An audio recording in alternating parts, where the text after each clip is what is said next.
আমন্ত্রণ জানাচ্ছি আপডেট সংবাদে। শুরুতেই জানিয়ে দিব গুরুত্বপূর্ণ শিরোনাম, এরপরেই থাকবে বিস্তারিত। যুদ্ধ নিয়ে ভয়ঙ্কর ঘোষণা দিলেন ইসরায়েলি সেনাপ্রধান। এদিকে ইউক্রেনে এক মাসে রাশিয়ার রেকর্ড ড্রোন হামলা। আরও থাকছে ইসরায়েলকে কোনো অস্ত্র দেবে না কানাডা, নিষেধাজ্ঞা বহাল। আরও জানিয়ে দিব ট্রাম্পের হুমকি সত্ত্বেও রাশিয়া থেকে তেল কিনবে ভারত। সর্বশেষ জানিয়ে দিব ইউক্রেনে একদিনে নিহত 1250 সেনা দাবি রাশিয়ার।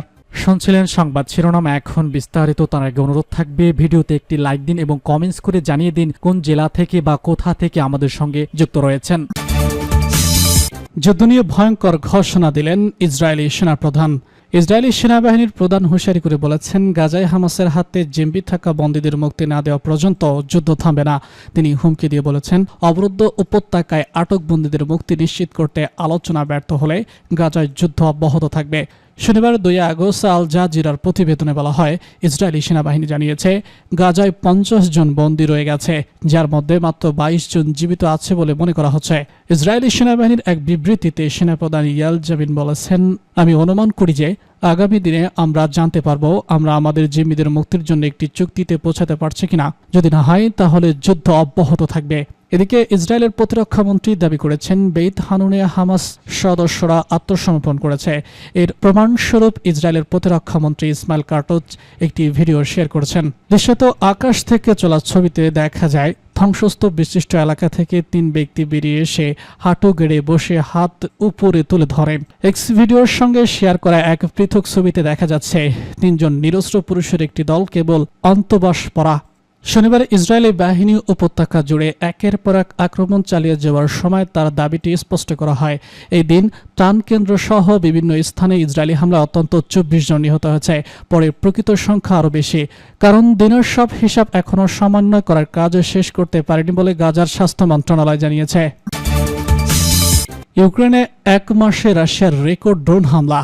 রাশিয়া জুলাই মাসে ইউক্রেনে 6000-এর বেশি ড্রোন নিক্ষেপ করেছে, যা 2022 সালে পূর্ণমাত্রায় সামরিক অভিযান শুরুর পর সর্বোচ্চ। 2024 সালে জুলাই মাসের তুলনায় ইউক্রেনে 14 গুণেরও বেশি ড্রোন হামলা চালিয়েছে মস্কো। ইউক্রেন গণমাধ্যমের বরাতে রোববার আল জাজিরার এক প্রতিবেদনের সব তথ্য জানিয়েছে। রাশিয়ার এসব ড্রোন হামলায় অনেক মানুষ নিহত হবেন, আরও অনেকে আহত হয়েছে। অনেক ভারীঘর, একটি কিন্ডারগার্টেন এবং অ্যাম্বুলেন্স সহ বেশ কয়েকটি বিভিন্ন স্থাপনাও ক্ষতিগ্রস্ত হয়েছে। ইউক্রেনের বিমান বাহিনীর প্রকাশিত তথ্যে দেখা গেছে, রাশিয়া গত মাসে ইউক্রেনে 6290টি দূরপাল্লার ড্রোন হামলা চালিয়েছে, যা জুনের তুলনায় প্রায় 16% বেশি। অন্যদিকে কিয়েভ ইন্ডিপেন্ডেন্ট জানিয়েছে, জুলাই মাসে রাশিয়ার রেকর্ড 6230টি শাহেদ ড্রোন হামলা চালিয়েছে, যা গত বছরের একই মাসের তুলনায় 14 গুণ বেশি। এ সময় রাশিয়া মাত্র 423টি ড্রোন হামলা চালিয়েছিল। ইউক্রেনীয় বিমান বাহিনীর মুখপাত্র ইউরি কিয়েভ ইন্ডিপেন্ডেন্টকে জানিয়েছেন, রাশিয়ার ড্রোন হামলায় প্রকৃত সংখ্যা আরও বেশি হতে পারে, কারণ এই পরিসংখ্যান অনুমানের উপর ভিত্তি করে প্রকাশ করা হয়েছে। গত 19 জুলাই মাত্র এক রাতে রাশিয়ার বাহিনী পশ্চিম ইউক্রেনের রেকর্ড 741টি ড্রোন হামলা চালায়, যা গত বছরের পুরো জুলাই মাসে চালানো মোট ড্রোন হামলার চেয়ে বেশি। 19 জুলাই রাশিয়ান ক্ষেপণাস্ত্র এবং ড্রোন হামলায় ইউক্রেনের সুমি, ডস্কো এবং খেরসন অঞ্চলে কমপক্ষে 8 জন নিহত হয়েছেন। মার্কিন প্রেসিডেন্ট ডোনাল্ড ট্রাম্প ইউক্রেনে প্রতিরক্ষামূলক অস্ত্র পাঠানোর ঘোষণার পরদিন হামলাটি ঘটে। রাশিয়ার ভারী ড্রোন এবং ক্ষেপণাস্ত্র হামলা মাসের শেষ পর্যন্ত অব্যাহত ছিল। সর্বশেষ গত 31 জুলাই ইউক্রেনের রাজধানী কিয়েভে হামলা চালিয়ে 5 শিশু সহ কমপক্ষে 31 নিহত এবং 160 জন আহত হন। ইউক্রেনের প্রেসিডেন্ট ভলোদিমির জেলেনস্কি বলেছেন, রাশিয়া এই হামলায় 300টিরও বেশি ড্রোন এবং একটি ক্ষেপণাস্ত্র ব্যবহার করেছে। এএপি জানায়, জুলাই মাসে ইউক্রেনের 158টি ক্ষেপণাস্ত্র নিক্ষেপ করেছে রাশিয়া, যা জুন মাস ছাড়া ও বছরের কোনো মাসের চেয়ে বেশি। কিয়েভ ইন্ডিপেন্ডেন্ট বলেছে, জুন মাসে রাশিয়া যে ড্রোন নিক্ষেপ করছে তার সংখ্যা ছিল জুলাইয়ের পর দ্বিতীয় সর্বোচ্চ, মোট 5340টি। দুই দেশের মধ্যে শান্তি আলোচনা হলেও এখনো পর্যন্ত দায়ী যুদ্ধবিরতি চুক্তিতে পৌঁছাতে ব্যর্থ হয়েছে। ইসরায়েলকে কোনো অস্ত্র দেবে না কানাডা, নিষেধাজ্ঞা বহাল। গাজায় ব্যবহৃত হতে পারে এমন অস্ত্র এবং সামরিক সরঞ্জাম বিক্রির উপর নিষেধাজ্ঞা বজায় রেখেছে কানাডা। শনিবার দেশটির পররাষ্ট্রমন্ত্রী আনিদা আন্দাব এক বিবৃতিতে একথা জানান। তিনি বলেন, কানাডা একটি কঠোর সীমারেখা করেছে এবং তা বজায় রাখতে হবে। খবর রয়টার্স এবং অ্যানাদোলোর। এর আগে গত 19 জুলাইয়ের এক প্রতিবেদনে দাবি করা হয়েছিল কানাডা থেকে এখনও ইসরায়েল সামরিক সরঞ্জাম পাচ্ছে। এমন দাবিও প্রত্যাখ্যান করেছে বিবৃতিতে। প্রতিবেদনটিতে বিভ্রান্তিকর উল্লেখ করে পররাষ্ট্রমন্ত্রী বলেছেন, এতে প্রকৃত তথ্যকে মারাত্মকভাবে ক্ষতিগ্রস্ত করা হয়েছে। পররাষ্ট্রমন্ত্রী বলেছে, কানাডা কঠোর অবস্থান নিয়েছে এবং ভবিষ্যতেও রাখবে। 2024 সালের জানুয়ারি থেকে গাজায় ব্যবহারের জন্য কোনো সামরিক সরঞ্জাম বিক্রি হতে পারে নতুন অনুমোদন দেওয়া হয়নি। তিনি জানান, আমরা আরও এক ধাপ এগিয়ে গেছি। 2024 সালের মধ্যে যে পুরনো অনুদানগুলোর মধ্যে গাজায় সামরিক যন্ত্রাংশ পাঠানো সম্ভব ছিল সেগুলোকেও স্থগিত করা হয়েছে এবং তা এখনও স্থগিতই রয়েছে। অনিতা আন্দাম বলেছেন, দেশের আইন স্পষ্ট করা আছে, বৈধ অনুমোদন পত্র ছাড়া কোনো কোম্পানি যেন নিয়ন্ত্রিত সামগ্রী রপ্তানি করতে না পারে। এই আইন ভঙ্গ করলে আইনগত ব্যবস্থা নেওয়া হবে, যার মধ্যে থাকবে অর্থদণ্ড, জব্দকরণ এবং ফৌজদারি অভিযোগ। তিনি আরো বলেছেন, কানাডার তৈরি অস্ত্র এই সংঘর্ষ কোনোভাবেই ব্যবহৃত হোক, আমরা কখনোই এমন অনুমতি দিব না।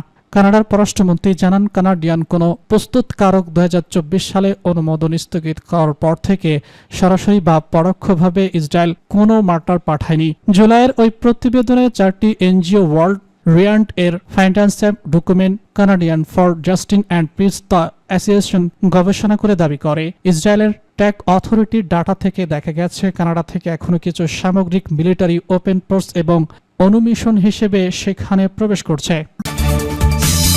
ট্রাম্পের হুমকি সত্ত্বেও রাশিয়া থেকে তেল কিনবে ভারত। মার্কিন প্রেসিডেন্ট ডোনাল্ড ট্রাম্পের হুমকি সত্ত্বেও রাশিয়া থেকে জ্বালানি তেল কিনা অব্যাহত রাখবে ভারত। নাম প্রকাশে অনিচ্ছুক দুই জাতীয় কর্মকর্তার বরাতে শনিবার এক প্রতিবেদনে এসব তথ্য জানিয়েছে ব্রিটিশ বার্তা সংস্থা রয়টার্স। প্রতিবেদনে বলা হয়েছে, সম্প্রতি মার্কিন প্রেসিডেন্ট ভারতের বিরুদ্ধে অনৈধ বাণিজ্যিক অনুসরণ এবং রাশিয়ার সঙ্গে ব্যাপক জ্বালানি ও অস্ত্র সম্পর্কের অভিযোগ তুলেছে। গত বুধবার তিনি তার নিজের সামাজিক যোগাযোগ মাধ্যম ট্রুথ ন্যাশনালে লিখেছেন, ভারত তাই 25% শুল্ক প্রদান করবে। সেই সঙ্গে উপযুক্ত কাজের জন্য জরিমানাও বা আগস্টের প্রথম থেকে শুরু হবে। এরপরে শুক্রবার ট্রাম্প দাবি করেছেন, তিনি শুনেছেন যে ভারত রাশিয়া থেকে আর তেল কিনবে না, যদিও সে সময় এই তথ্যের নিশ্চয়তা দিতে পারেননি তিনি। ট্রাম্পের এমন দাবিকে প্রত্যাখ্যান করে নাম প্রকাশে অনিচ্ছুক দুই ভারতীয় কর্মকর্তা রয়টার্সকে জানান, মার্কিন প্রেসিডেন্ট ডোনাল্ড ট্রাম্পের শুল্ক হুমকি সত্ত্বেও রাশিয়া থেকে তেল কিনা অব্যাহত রাখবে ভারত। ভারতের মধ্যে এই কর্মকর্তা জানান, মস্কোর সঙ্গে দীর্ঘমেয়াদী জ্বালানি চুক্তি করেছে নয়াদিল্লি। রাতারাতি বাণিজ্য বন্ধ সম্ভব না। রাশিয়া বর্তমানে ভারতের বৃহত্তম তেল সরবরাহকারী, যা মোট আমদানির প্রায় 35%। ভারত সরকার জানিয়েছে, এই আমদানি বৈশ্বিক নিয়মের মধ্যেই হচ্ছে, কারণ রাশিয়ার তেলের উপর সরাসরি কোনো মার্কিন বা ইউরোপীয় নিষেধাজ্ঞা নেই, বরং জি7 ইউরোপীয় ইউনিয়ন নির্ধারিত মূল্যহীন সীমা কাঠামো রয়েছে। তেল ক্রয়ের উদ্দেশ্যে সম্পর্কিত আনুষ্ঠানিক বক্তব্যের জন্য রয়টার্সের অনুরোধের সাড়া দেয়নি ভারতের সরকারি কর্তৃপক্ষ। এমনকি তাৎক্ষণিকভাবে হোয়াইট হাউসে এই বিষয়ে কোনো মন্তব্য করেনি। এর আগে শুক্রবার ভারতের পররাষ্ট্র মন্ত্রণালয়ের মুখপাত্র রণধীর জয়সাল এক বিবৃতিতে সংবাদ ব্রিফিংয়ে জানান, ভারতের জ্বালানি উৎখাতগুলোর ক্ষেত্রে বিশ্ববাজারের প্রতি নজর রেখে সিদ্ধান্ত নেওয়া হয়। তিনি আরও জানান, বিভিন্ন দেশের সঙ্গে নয়াদিল্লির সম্পর্ক তাদের নিজেদের যোগ্যতার উপর দাঁড়িয়ে আছে এবং এটি তৃতীয় কোনো দেশের দৃষ্টিকোণ থেকে দেওয়া উচিত নয়।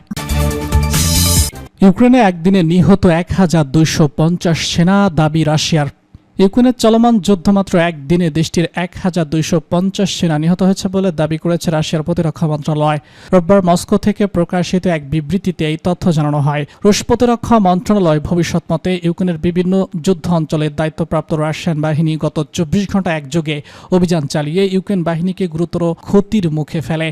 মন্ত্রণালয় জানায়, সুমি অঞ্চলের নর্থ যুদ্ধক্ষেত্রে 185 জন ইউক্রেনীয় সেনা নিহত হয়েছে। খার্কিভ দনেতস্ক অঞ্চলের ওয়েলটিস এলাকায় নিহত হয়েছে 220 জন। দামেস্কের অন্যত্র অংশ জুড়ে সাউথ এলাকায় নিহত হয়েছে আরও 185 জন। এছাড়া সেন্ট্রাল এলাকায় 375 জন এবং স্টেট এলাকায় 200 জনের বেশি সেনা প্রাণ হারিয়েছে বলে জানানো হয়। ইউক্রেনের দিমিপ্র ফ্রন্টেও আরও 85 জন সেনা নিহত হয়েছে বলে দাবি করা হয়। এছাড়া রাশিয়ার পক্ষ থেকেও জানানো হয়, অভিযানে ইউক্রেনের একাধিক ট্যাঙ্ক, সাজুয়া যান, কামান রাডার এবং যোগাযোগ স্টেশন, গোলাবারুদ গুদাম এবং মার্কিন এবং ইসরায়েলি প্রযুক্তি সম্পন্ন সামরিক সরঞ্জাম ধ্বংস করা হয়েছে। রুশ মন্ত্রণালয়ের ভাষ্যমতে কিয়েভের দনস্ক, দেরকিভ ও আমানের মতো এলাকাগুলোতে রাশিয়ান বাহিনী উল্লেখযোগ্য অগ্রগতি অর্জন করেছে এবং ইউক্রেনের 15টার বেশি সামরিক ইউনিট ক্ষতিগ্রস্ত হয়েছে। তবে রাশিয়ার এসব দাবির সত্যতা ইউক্রেন বা কোনো স্বাধীন আন্তর্জাতিক উৎস থেকে তাৎক্ষণিকভাবে যাচাই বাছাই করা সম্ভব হয়নি। অন্যদিকে ইউক্রেনের সেনাবাহিনীর পাল্টা হামলা চালিয়ে রুশ বাহিনীর লক্ষ্য করে ড্রোন ও কামান হামলার কথা জানিয়েছে।